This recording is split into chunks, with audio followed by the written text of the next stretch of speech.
Parang may naamoy ako hindi maganda. Sabi ko na nga ba, I need 4 pieces of 2-star plus accessories. O, diba? Wala! Dito guys, nag-recruit ako ng sales assistant. Ayan, para may katuwang naman yung isa doon. Ayos, yan. O, diba? Go to work na, ti. Okay. Ayun, unlock booth number 3. Siyempre, kailangan natin yan i-unlock, ti. Unlock na natin yan. Ayos. Siyempre, kailangan natin mag-design dyan, ti. Eto, long stockings. Ayan, tapos etong sweater. Di, hindi yan. Eto na lang. Di rin yan. Eto na lang.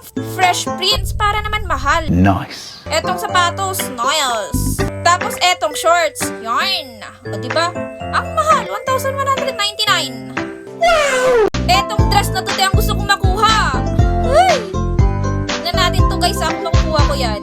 Ayan, nirumbled na ti. Nasa baba, nasa taas, nasa baba, nasa na yun? Ay, tanga mo! Dito sa gilid. Open na yan.